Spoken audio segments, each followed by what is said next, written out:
ఒకటైతే ఎస్టాబ్లిష్ చేశాం కదండి ఇప్పటి వరకు, వెయిట్ లాస్ అయినా వెయిట్ గెయిన్ అయినా బాడీ రీకాంపోజిషన్ అయినా దేనికైనా ఇంపార్టెంట్ ఏంటి? డైట్. సో ఇప్పుడు డైట్ మాత్రం కన్సిస్టెంట్గా ఉండాలి, ఒక రోజు తింటే అయ్యేది కాదు కదా. అలాంటప్పుడు మీల్ ప్రెప్ అనేది చాలా పవర్ఫుల్ టూల్. ఈ మీల్ ప్రెప్ అంటే ఏంటి, ఎందుకు చేయాలి, డిసడ్వాంటేజెస్ ఏంటి, అడ్వాంటేజెస్ ఏంటి, ఇలా 5 పాయింట్స్ మాట్లాడతాను. దాని తర్వాత ఒక మంచి మీల్ ప్రెప్ ఏంటో చూపిస్తాను. ఈ మీల్ ప్రెప్ వాడే నేను చాలా వెయిట్ లాస్ అయ్యాను. సో అదేంటో తెలుసుకుందాం, స్టే ట్యూన్డ్.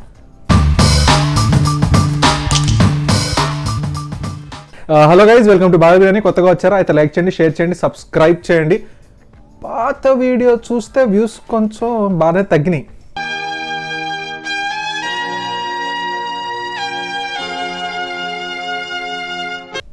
సరే, ఇండియా పాకిస్తాన్ మ్యాచ్ అంటారా, వీడియో చెడ్డాలంగా ఉందంటారా, ఏదో ఒకటి తెలుసుకోవాలని ఉంది, ఫీడ్బ్యాక్ ఇవ్వండి. స్లీప్ గురించి మంచి టిప్స్ ఇచ్చాను, ఒకవేళ మీరు మిస్ అవుట్ అయితే వెళ్ళి చూడండి, చాలా మంచి వీడియో.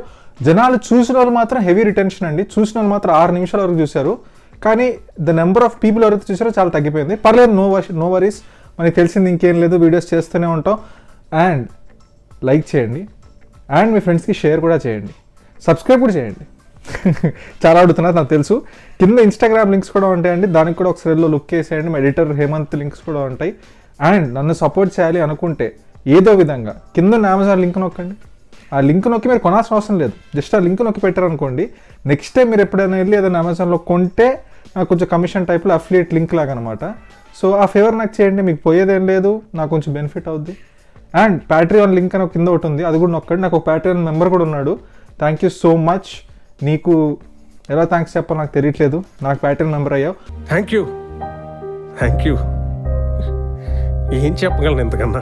సో ఇంకెవరైనా అవ్వాలి అనుకుంటే మాత్రం జాయిన్ అవ్వండి. ఇంకా పర్క్స్ అండ్ డిసైడ్ అవ్వలేదు, but depending on number of people ఏదో ఒక స్పెషల్ పర్క్ లేకపోతే డిస్కార్డ్లోకి ఇన్వైట్ చేయడం అలాంటిది ఒకటి ప్లాన్ చేస్తాను, only if you can afford it. So వీడియోలోకి దిగుదాం. Let's start 5 points regarding meal prep. Point number 1, అసలు మీల్ ప్రెప్ ఏంటి, ఎందుకు చెప్పా కదా. మీల్ ప్రెప్ అంటే ఏంటంటే ఒక 5-6 రోజులు కలిపి ఒకేసారి వండేసుకోవడం. ఎందుకు చేయాలి ఇలా అంటే కన్వీనియన్స్ అండి. ఇప్పుడు బేసిక్గా నేను వర్క్ చేస్తున్నాను, at the same time PhD చేస్తున్నాను, at the same time workout చేస్తున్నాను, at the same time YouTube channel try చేస్తాను. ఈ అన్ని గోలల్లో మళ్ళీ రోజు 2 పూట్లు 3 పూట్లు వండుకోవాలంటే అవుద్దా? బ్యాచిలర్ బాయ్స్కి అయితే ఇది అలవాటే, డైలీ రైస్ పెట్టుకుంటారు, కర్రీస్ తెచ్చుకుంటారు. బట్ ఇక్కడ యూఎస్లో అవ్వదు కదా. అండ్ మీరు ఫ్యామిలీ అయినా సరే, ఇప్పుడు హస్బెండ్ వైఫ్ వర్కింగ్ ఉన్నప్పుడు కూడా ఇద్దరు కలిసి 3 పూటలు న్యూట్రిషియస్ ఫుడ్ ప్రాపర్గా వండుకోగలుగుతారా ఎవ్రీ సింగిల్ డే? కష్టం కదా. So this is when meal prep comes into picture. So meal prep వల్ల మీరు కన్సిస్టెంట్గా మంచి న్యూట్రిషన్ తెచ్చుకోగలుగుతారు, ఎట్ ద సేమ్ టైం కూడా చాలా సేవ్ అవుతుంది మీకు. అండ్ డిసడ్వాంటేజ్ ఏంటంటే బోర్ కొడుతుంది, అమ్మ రోజు ఇదే ఫుడ్ తినాలా అని చెప్పి మీకు అనిపించచ్చు, వారం అంతా అదే కూర, ఒకటే కూర, అది ఇది అని మీకు కొంచెం బోర్ కొట్టచ్చు. కానీ ఫ్లిప్ సైడ్లో ఆలోచించండి, రోజుకు 2-3 కూరలు మీరు వండుకుంటున్నారా, మంచి కూరలు. ఫర్ ఎగ్జాంపుల్ పెరగన్నం, పచ్చడి, లేదా టమాటా చారు, ఆమ్లెట్, ఇలాంటివి కాదు, ప్రాపర్ న్యూట్రిషియస్ కూరలు, పప్పులు ఇలాంటివన్నీ వండుకుంటున్నారా మీరు? ఎవ్రీడే 3 ఫ్రెష్ కర్రీస్ చేసుకుంటున్నారా? అంత టైం ఉంటే సూపర్ బంపర్ చేసుకోండి. బట్ డిసడ్వాంటేజ్ అయితే అదే ఏంటి, మనకు కొంచెం బోర్ కొడుతుంది, స్టేల్గా అనిపిస్తుంది, ఫ్రిడ్జ్లో పెట్టి మళ్ళీ వేడి చేసుకొని తినాలి, అదే కొంచెం సైకలాజికల్గా అనిపిస్తుంది, కొంతమంది తినలేరు. ఈ పాయింట్ నెంబర్ 3 చాలా ఇంపార్టెంట్ పాయింట్ అండి, అది కూడా వెయిట్ లాస్ అవ్వాలనుకున్న వాళ్ళకి. నాకైతే స్పెసిఫిక్గా చాలా హెల్ప్ అయింది. బేసిక్గా మీరు వెయిట్ లూజ్ అవ్వాలనుకుంటున్నారు, తక్కువ తింటున్నారు, మీరు తక్కువ తింటున్నప్పుడు మంచి ఆకలి మీద ఉంటుంది కడుపు. సో మీరు ఏదో పనిలో పడతారు, మర్చిపోతారు తినడం, కొంచెం లేట్ అవుద్ది, అప్పుడు మీరు ఇంకా వండుకోలేదు అనుకోండి, కడుపు అసలు పిచ్చెక్కేస్తుంటుంది అనమాట. ఆ టైంలో మీరు వెళ్ళి కుక్ చేసుకొని తినాలి అంటే అవ్వదు, బయటికి వెళ్తారు, ఏదో ఒకటి కొనుక్కొని తినేస్తారు, లేదా ఇంట్లో ఏదో బ్రెడ్ జామ్ తినేస్తారు. సో ఇలాంటప్పుడు మీరు రెడీగా కుక్ చేసి పెట్టుకున్నారు అనుకోండి, మీకు బయటికి కూడా వెళ్ళబుద్ధి అవ్వదు. అరే ఇంత ఖర్చు పెట్టి ఇంత కష్టపడి ఒక మీల్ డబ్బా రెడీగా ఉంది కదా, దాన్ని వేడి చేసుకొని తినేద్దాం, బయటికి వెళ్ళి ఎందుకు తినాలి అనేది ఒక సైకలాజికల్ ఫీలింగ్ ఉంటుంది. మీరు సండే రోజే అన్ని డబ్బాలు వండేసుకున్నారు అనుకోండి, మండే టు ఫ్రైడే గ్యారంటీగా ఇంటి ఫుడ్డే, హెల్దీ ఫుడ్డే తింటారు. పాయింట్ నెంబర్ 4 ఏంటంటే అచీవ్మెంట్, ఒక సెన్స్ ఆఫ్ అచీవ్మెంట్ ఉంటుంది. ఇప్పుడు చాలామంది చెప్తుంటారు, పొద్దున్న లెగిసిన వెంటనే నీ బెడ్ని మడత పెట్టుకో, లేదా ఒక చిన్న మంచి పని చేయి, ఏదో ఒకటి క్లీన్ చేయి. దానివల్ల ఏంటంటే మన మైండ్ మనల్ని రివార్డ్ చేస్తుంది, అరే నువ్వు మంచి పని చేశారు అని. అలానే మీరు ప్రాపర్గా ఎవ్రీ సండే మీల్ ప్రెప్ చేసేసుకున్నారు అనుకోండి, మీకు సైకలాజికల్లీ ఒక బూస్ట్ వస్తుంది, ఎస్ ఒక మంచి పని చేశాను, లెట్స్ డూ ఇట్. ఇప్పుడు మీరు వెయిట్ లాస్ అవ్వాలనుకున్నారు అనుకోండి, ఒకేసారి దూకేసి స్విమ్మింగ్ చేసేసి వెళ్ళిపోతా అనుకోకండి, 1 స్టెప్ ఎట్ ఏ టైం చేసుకుంటూ వెళ్ళండి. అది మీకు రివార్డింగ్ అనిపించి మీకు అలవాటు అయిపోయి ఒక లైఫ్ స్టైల్ లాగా ఫామ్ అవుతుంది.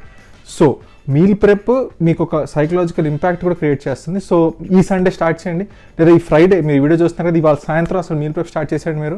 పాయింట్ నెంబర్ 5 ఏంటంటే మీరు కొన్ని ఆర్గ్యుమెంట్స్ వినొచ్చు, స్పెషల్ మీ పేరెంట్స్ దగ్గర నుంచి. నాకైతే పడ్డాయి ఏంటంటే, ఫ్రెష్ ఫుడ్ తినాలరా, ఫ్రిడ్జ్లో పెట్టుకొని తింటారా, పాచిపోయిన తిండి, అది ఇది అని. సో ఇందాక చెప్పిన లాజిక్కే, సింపుల్గా ఆలోచించండి, 5 days or 6 days of the week 3 పూటలు డిఫరెంట్ ఫుడ్ కావాలి అంటే ఈ జనరేషన్ మారిపోయిందండి. మన పేరెంట్స్ జనరేషన్ లాగా కాదు. మా అమ్మ అయితే ఇంట్లో ఉండేవాళ్ళు, హోమ్ మేకర్. సో తనకు అంత టైం ఓపిక ఉండేది, వండేవాళ్ళు, 3 పూటలు కొత్తగా ఫ్రెష్గా తింటాం. ఇప్పుడు ఆలోచించండి, మీరు ఏం తింటున్నారు? ఇప్పుడు ఒక ఎగ్జాంపుల్ చెప్తాను. పొద్దున చపాతీ కూర తిన్నారు, రాత్రి అన్నం పెరుగు తిన్నారు. Do you think you are getting enough protein or enough nutrition?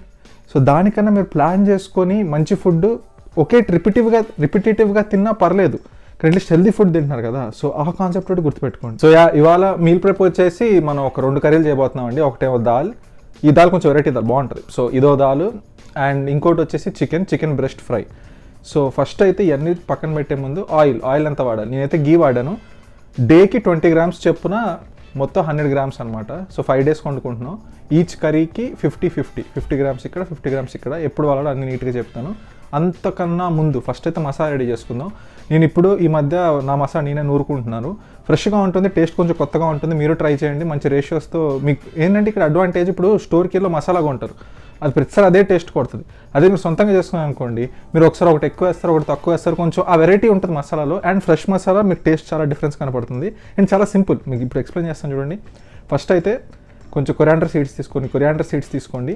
తర్వాత ఇలాయచీ అండ్ క్లవ్స్, దాల్చిన చెక్క, ఇంకా రెడ్ చిల్లీ, ఈ కొంచెం రోస్ట్ చేయండి. అవి లైట్గా డ్రై రోస్ట్ చేశాక ఇంకా నూరేయడం మొదలెట్టేయండి. మొత్తం నూరేసాక పౌడర్ చేసాక ఎలా అయిపోయిందో. సో ఇవన్నీ నూరాక పౌడర్ మసాలా అయిపోయింది కదా, పక్కన పెట్టేయండి. ఈ రేషియోస్ గురించి మీరు పెద్ద ఇబ్బంది పడకండి. ఈ రేషియోస్లో మీరు గుర్తుపెట్టుకోవాల్సింది ఏంటంటే, దాల్చిన చెక్కని మాత్రం కొంచెం జాగ్రత్తగా డీల్ చేయండి. కూరలు వేసినట్టు ఎక్కువ వేయకండి, చాలా తక్కువ చెక్కండి, ఎందుకంటే you're making it as a powder. So దాల్చిన చెక్క మాత్రం జాగ్రత్తగా చూసుకోండి, మిగతా మీ ఇష్టం, mix and match, enjoy. So next onions మాత్రం గట్టి కట్ చేసి పెట్టుకోండి. మంచి గ్రేవీ, మంచి మసాలాగా ఉంటుంది అనమాట చికెన్ బ్రెస్ట్ ఫ్రైకి. ఇప్పుడు ఫస్ట్ అయితే దాల్ ఫినిష్ చేసేద్దాం. ఈ దాల్ చాలా సింపుల్ అండి. మీరు ఇది చూస్తే ఏంద్రా జుజుబీ అంటారు, కానీ టేస్ట్ చేయండి మామూలుగా ఉండదు. చాలా సింపుల్, స్టూ ప్రాసెస్లో ఉంటుంది. ఫస్ట్ అయితే 500 grams to 600 grams of moong dal తీసుకోండి. మెజర్ చేసి కప్లో చూపిస్తున్నా కదా. తర్వాత దాన్ని వాష్ చేయండి. దాన్ని వాష్ చేశాక ఆనియన్స్ ఒక 2 to 3, అండ్ ఒకవేళ 2 cups ఆఫ్ దాల్ ఉంటే 5 cups ఆఫ్ టమాటోస్ వేసేయండి. అది డైరెక్ట్ కట్ చేసి అందులో వేసేయండి. వాటర్ కూడా మీకు తగినంత వేసేయండి. ఇది ఓపెన్ స్టవ్ కుకింగ్ అనమాట, ప్రెషర్ కుక్కర్ వాడట్లేదు. సో వాటర్ కొంచెం అటు ఇటు తర్వాత కూడా అడ్జస్ట్ చేసుకోవచ్చు. సో టమాటాలు, పచ్చిమిరపకాయలు, అండ్ పసుపు, అండ్ ఒక 4-5 గార్లిక్ క్లవ్స్ని దంచేసి వేసేయండి. ఇవన్నీ వేసేసి జస్ట్ బాయిల్ చేయండి, అంతే. As simple as that. అది బాయిల్ అవుతూ ఉంటుంది. మధ్యలో ఒక 10-15 minutesకి ఒకసారి ఒక్కొక్క పప్పు తీసి ఇలా ఇరక్కొట్టి చూడండి, అది కరెక్ట్గా ఉడికిందా లేదా అని. ప్రెషర్ కుక్కర్ ఎందుకు ఉడకకూడదు అంటే, నాకు కొంచెం బ్యాడ్ ఎక్స్పీరియన్స్ అయింది. మా అమ్మ కూడా చెప్పారు ఏంటంటే, ఇది ఎంత వాటర్ పోసినా అది పీల్చుకుంటానే ఉంటుంది ఈ పప్పు, అండ్ ఉప్మా లాగా అయిపోద్ది, కొంచెం వెరైటీగా అవుద్ది. సో గ్రెయినీగా ఉంటేనే ఈ పప్పు బాగుంటుంది, పెసరపప్పు. సో మీరు ఇప్పుడు ఇదంతా ఉడుకుతుంది కదా, ఈ గ్యాప్లో తాలింపు కోసం రెడీ చేసుకోండి. తాలింపు కోసం ఏం కాదు, ఇప్పుడు ఆయిల్ అంతా ఒకేసారి వాడేస్తాం మనం. 50 grams ఆఫ్ గీ తాలింపుకే వాడేస్తాను. తాలింపు యాజ్ యూజువల్ ఇంగు వేస్తావు, కొరియాండర్ వేసుకోండి, కర్రీ లీవ్స్ వేసుకోండి, అండ్ జీలకర్ర, ఆవాలు, హింగ్ ఇవన్నీ వేసేసి తాలింపు వేసేయండి పప్పులో. ఒకవేళ అది ఉడికాక టేస్ట్ ఒకసారి మీకు చూడండి, మామూలుగా ఉండదు. చెప్తాను కదా, 2 cups ఆఫ్ పప్పుకి 4 to 5 tomatoes అండ్ గార్లిక్ నూరి ఉడకబెట్టేసింది దాంట్లోనే స్టూ లాగా. ఫైనల్ రిజల్ట్ మామూలుగా ఉండదు పప్పు. అండ్ ఈ పప్పు మీరు మామూలుగా కాదు, ఒక క్వాంటిటీ గట్టిగా తినొచ్చు. మీకు టోటల్ నాకు తెలిసి క్లోజ్ టు 3 kgs వచ్చిందనమాట. వండిన పప్పు అంతా గిన్నెలో వేస్తే 3 kgs వచ్చింది. సో 3 kgs డివైడెడ్ బై 5 చూసుకోండి. సో డైలీ మీరు 600 grams తినొచ్చు. అంటే పూటకి 300 grams ఆఫ్ కుక్డ్ దాల్. మీకు లాస్ట్లో పిక్చర్స్ చూపిస్తాను ఎంత ఉంటుంది అది. సో 2 పూటలు తింటున్నారు అనుకోండి, 300 grams ఆఫ్ కుక్డ్ దాల్ మీరు తినేయచ్చు. మంచి టేస్టీ ఫుడ్ ఇది. నెక్స్ట్ సెకండ్ కర్రీ కొద్దాం. సో సెకండ్ కర్రీ వచ్చేసి చికెన్ బ్రెస్ట్ ఫ్రై. సో మన మసాలానే మెయిన్ ఇంగ్రీడియంట్. మసాలా అయిపోయిందంటే నాన్ వెజ్ జుజుబీ అండి. ఏముంది, బేసిక్గా కొంచెం ఆయిల్ వేసుకోండి. 50 grams మన గీ ఉంది కదా, మంచి కడాయి తీసుకున్నాను, క్రేజీ ఉంటుంది అనమాట ఇప్పుడు. సో అందులో ఆనియన్స్ వేస్తాము, కర్రీ లీవ్స్ వేస్తాను. సో దాన్ని కొంచెం ఫ్రై చేసుకోండి మీరు ఆనియన్స్ని. అవి కొంచెం బ్రౌనిష్ అయిపోయాక జింజర్ గార్లిక్ పేస్ట్ వేసుకోండి. అది పచ్చివాసన పోయేదాకా మీరు సాటే చేసుకోండి. దాని తర్వాత మీ మసాలా వేసుకోండి. ఆ మసాలా వేసినప్పుడు వస్తుంది స్మెల్, మామూలుగా ఉండదు. దాని తర్వాత ఆ మసాలా కూడా మొత్తం ఆయిల్ అంతా తేలిపోయేదాకా స్టూ చేస్తూ ఉండండి. దాని తర్వాత ఈ చికెన్ ముక్కలు వేసేయండి. డ్రైగానే మొత్తం ఫ్రై చేసుకుంటుండండి, మూతేం పెట్టకండి. వాటర్ వస్తుంది, కొంచెం గ్రేవీ లాగా అవుతుంది. తర్వాత వాటర్ అంతా ఎవాపరేట్ అయిపోతుంది. వాటర్ అంతా ఎవాపరేట్ అయిపోయేసరికి చికెన్ రెడీ. సో ఈ చికెన్ కూడా ఆల్మోస్ట్ పర్ డే సర్వింగ్ తీసుకుంటే 500 grams. సో ఇప్పుడు మనం చేసుకున్న మీల్ ప్రెప్ 5 daysకి. సో 5 daysకి మీరు చూడండి ఇక్కడ 250 grams of chicken every meal వస్తుంది వండాక, అండ్ 300 grams ఆఫ్ పప్పు. So daily 500 grams of chicken వస్తుంది, డైలీ 600 grams ఆఫ్ పప్పు వస్తుంది.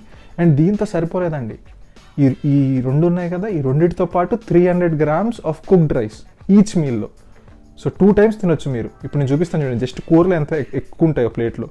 సో ఇది విత్ రైస్ 2 సార్లు తిని అయినా కూడా మీరు 1800 క్యాలరీస్లోనే ఉన్నారు. చూడండి, 1800 క్యాలరీస్ లోపలే ఉన్నారు మీరు. 1800 క్యాలరీస్లో ఎంత తింటున్నారు. సో దీని తర్వాత మీరు కావాలంటే ఒక కప్పు పాలు లేదా ఒక బనానా ఇది తినండి, లేదా 2 గుడ్లు వేసుకోండి బ్రేక్ఫాస్ట్లో, చాలు. మీకు 2200 క్యాలరీస్లో కావాల్సిన ప్రోటీన్ వస్తుంది, కావాల్సిన ఇంగ్రీడియంట్స్ అన్నీ వస్తున్నాయి, మీకు చాలా ఫిల్లింగ్గా కూడా ఉంటుంది. కాబట్టి మీరు క్యారెట్స్ తినొచ్చు, కీరా తినొచ్చు, అర్థమైంది కదా. సో చూసారు కదా, మీరు ఎంతో తింటున్నాం అనుకుంటున్నారు కానీ చాలా తక్కువ క్యాలరీస్ తింటున్నారు. సో ఇలా మీరు మెజర్ చేసుకొని తిన్నారు అనుకోండి, 5 days సెట్ అయిపోతుంది. సో ఈ వీడియో మీకు నచ్చిందా? ఇలాంటి వీడియోస్ ఇంకా కావాలా, లేదా చాలా బోరింగ్గా ఉందా? సో ఏదైనా సరే ఫీడ్బ్యాక్ కింద ఇవ్వండి. అండ్ చాలా వీడియోస్ ఉన్నాయండి డైట్ రిలేటెడ్, ఇంకా 3-4 వీడియోలు చేసాం మనం. ఎక్సర్సైజ్ రిలేటెడ్ చేసాం, ఫిట్నెస్ ఫ్లాప్ చేసాం, ఫ్యూచర్లో ఇంకా మంచి ఫిట్నెస్ ఫ్లాప్స్ రాబోతున్నాయి. సో సబ్స్క్రైబ్ చేయండి, మీ ఫ్రెండ్స్కి షేర్ చేయండి. సో చూస్తూనే భారత్ బిర్యానీ, కలుద్దాం మళ్ళీ వచ్చే వారం. Thank you.